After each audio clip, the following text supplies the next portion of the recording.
জয় শ্রীহরি, শ্রী বিষ্ণু নারায়ণ। সকলে ভালো আছেন?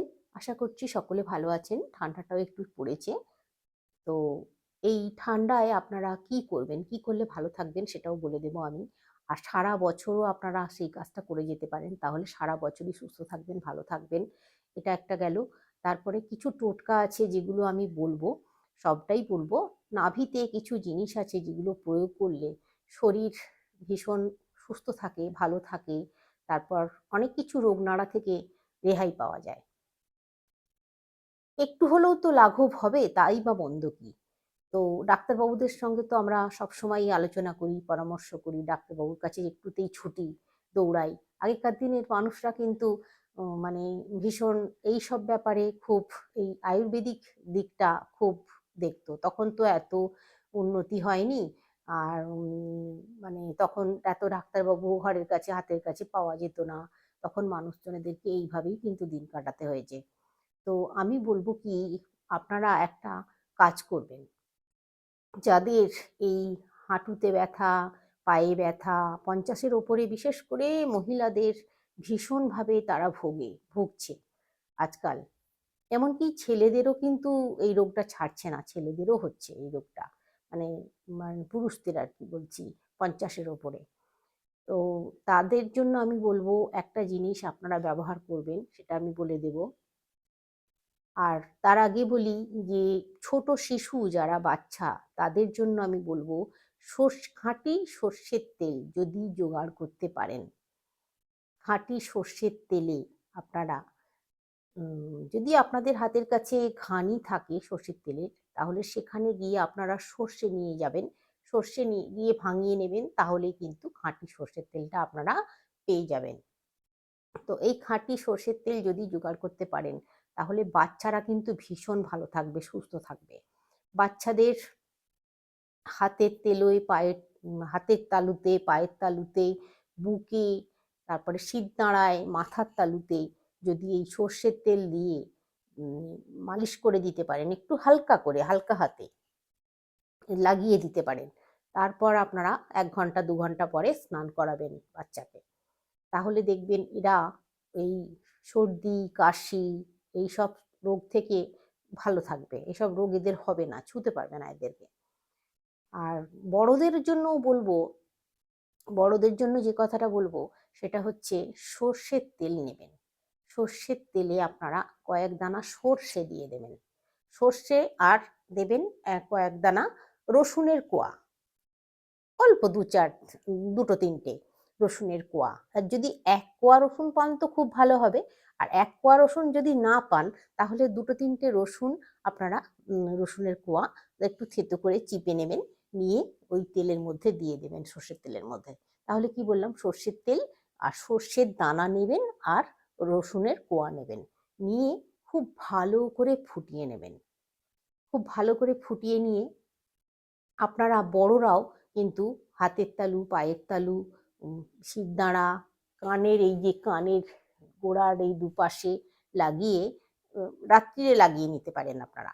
তবে অনেক সময় তেল চটচট করবে বলে অনেকে এটা অ্যাভয়েড করে, ব্যবহার করতে চায় না। তো সেক্ষেত্রে আপনারা স্নানের 1 ঘন্টা 2 ঘন্টা আগে ব্যবহার করে নেবেন, এটা লাগিয়ে নেবেন, তারপর আপনারা স্নান করবেন। কিন্তু এখানে একটা কথা মনে রাখতে হবে, সঙ্গে সঙ্গে স্নান করে নিলে কিন্তু এই উপকারিতা আপনারা পাবেন না, এটা কিন্তু মনে রাখতে হবে। তো এটা করলে কি হবে, আপনাদের এই যে শরীরের সর্দি, কাশি, বাত, বেদনা, এগুলো একটু অনেকাংশে কম থাকবে, আপনারা ভালো থাকতে পারবেন। হ্যাঁ, এরপরে যে কথাগুলো বলবো, যে টোটকাগুলোর কথা বলবো, সেই টোটকাগুলোর কথা একটা একটা করে বলে যাচ্ছি। প্রথমেই বলবো, যাদের এই এনার্জি থাকে না, ভীষণ মানে অলসতা, মনে হয় যেন অলস লাগছে সব সময়, কাজে কোনো এনার্জি নেই, ভালো লাগছে না কিছু, সব সময় মনে হয় যেন শুয়ে থাকি বা কোথাও চলে যাই, ঘরের মধ্যেও মন টিকছে না, ভালো লাগছে না। তারা একটা কাজ করতে পারেন, করে দেখতে পারেন। সর্ষের তেল হালকা গরম করে নেবেন, মানে ঈষৎ উষ্ণ গরম করে নেবেন। যেন লক্ষ্য রাখবেন যেন সর্ষের তেল খুব গরম না হয়, খুব গরম তেল কিন্তু লাগানো যাবে না। এই সর্ষের তেল আপনারা হালকা গরম করে নিয়ে রাত্রে শুতে যাবার আগে নাভির চারিদিকে 2-3 ফোঁটা ভালো করে লাগিয়ে নেবেন, লাগিয়ে শুয়ে যান, ঘুমিয়ে যান।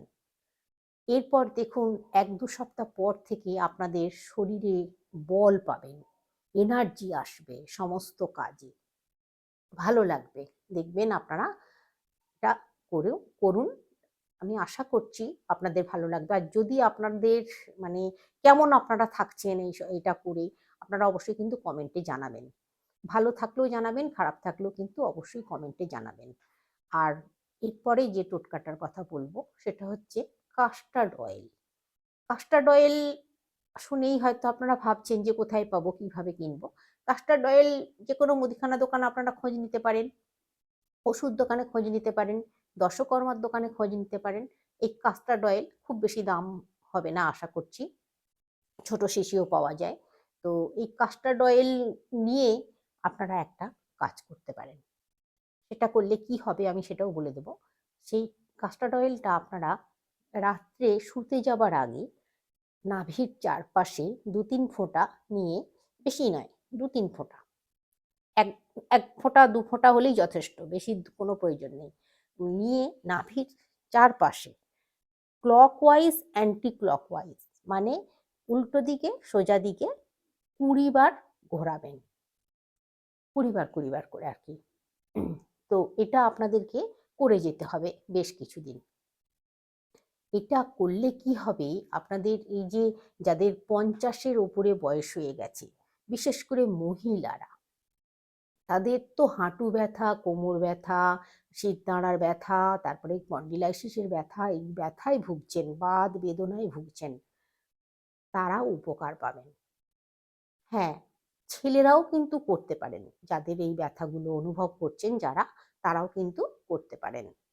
তবে খেয়াল রাখতে হবে আলতো তলে কিন্তু ক্লকওয়াইজ অ্যান্টি ক্লকওয়াইজ করতে হবে, খুব জোরে জোরে ঘষা চলবে না, একটু আস্তে করে আঙুল দিয়ে জাস্ট হালকা করে এরকম করে ঘুরিয়ে নিতে হবে, এবার এদিকে এবার এদিকে, এরকম করে করে নিতে হবে। তো এটা আপনারা বেশ কিছুদিন কিন্তু আপনাদেরকে করে যেতে হবে রাত্রে শোবার আগে, ঘুমানোর আগে, তারপরে ঘুমিয়ে যাবেন আপনারা।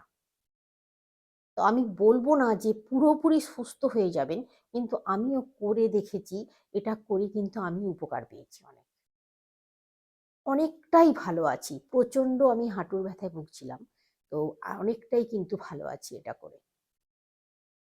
তারপরে তো ডাক্তার বাবু তো আছেনই আমাদের জন্য, ডাক্তারবাবুদের পরামর্শ ছাড়া তো আমাদের জীবন চলবে না, ডাক্তারবাবুদের কাছে যেতে হবে, তাদের ওষুধপালাও খেতে হবে, সবই করতে হবে, যেগুলো খেতে নিষেধ করবে সেগুলো খাওয়া চলবে না, সেগুলোও মেনে চলতে হবে, তাহলেই কিন্তু সুস্থ থাকা যাবে। তার সঙ্গে এটাও করে দেখতে দোষ কি আছে। এরপরে যে টোটকাটার কথা বলবো সেই টোটকাটা হচ্ছে যাদের দাঁতে ব্যথা হয়, তারা অনেক সময় ডাক্তারবাবুদের কাছে গেলে ডাক্তারবাবুরা পরামর্শ দেন লবঙ্গ দাঁতে রাখার জন্য, ব্যথা কমবে। তো আমি বলবো কি, এই লবঙ্গ তেল, লবঙ্গ তেল আপনারা নাভিতে ব্যবহার করুন। যারা খুব কষ্ট পাচ্ছেন, দাঁতে পোকা লেগে গেছে, হয়তো দাঁতে যন্ত্রণা হচ্ছে ভীষণভাবে, লবঙ্গ তেল রাত্রে ঘুমানোর আগে লবঙ্গ তেল নাভির চারপাশে 2-3 ফোঁটা লাগিয়ে নেবেন।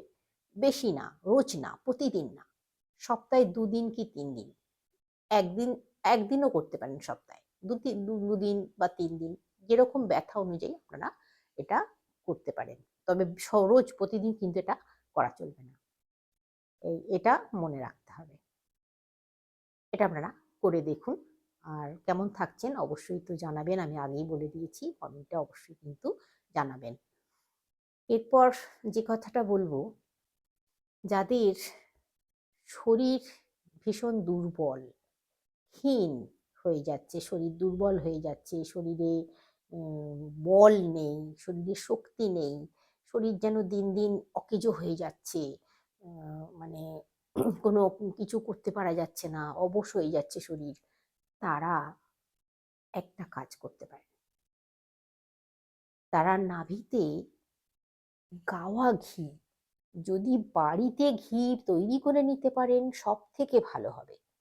দুধ তো প্রত্যেকের বাড়িতেই আসে, তো দুধের সর তুলে রাখবেন, সেই সর থেকে সর ফুটিয়ে ঘি তৈরি করা খুবই সোজা জিনিস। অল্প পরিমাণে ঘি তৈরি করে রাখলেই তো হবে। সেই ঘি আপনারা নাভিতে ব্যবহার করতে পারেন, কমপক্ষে 42 দিন ব্যবহার করতে হবে। তারপর আপনারা দেখুন আপনাদের শরীরে কিরকম বল আসবে, শরীরের শক্তি মনে হবে, শরীর চাঙ্গা লাগবে, খুব সতেজ লাগবে, নিজেকে খুব ভীষণ ভালো লাগবে। এটা আপনাদেরকে ওই রাত্রে শোবার আগে নাভির চারপাশে লাগিয়ে নিতে হবে, অল্প একটু নিয়ে লাগিয়ে নিতে হবে। এটা আপনারা করে দেখতে পারেন। তো আজকে অনেকগুলো বিষয় আপনাদের সঙ্গে আলোচনা করলাম, সঙ্গে থাকবেন। আগামী দিনে আরো অনেক কিছু তথ্য আমি যেগুলো সংগ্রহ করতে পারবো আপনাদের সঙ্গে সেগুলো সব শেয়ার করব, আপনাদেরকে সব জানিয়ে দেব।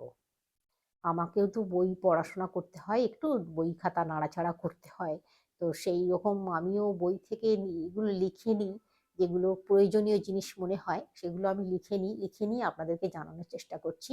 আগামী দিনে আরো ভালো ভালো তথ্য থাকবে, আপনারা সঙ্গে থাকবেন। আজকে আসছি।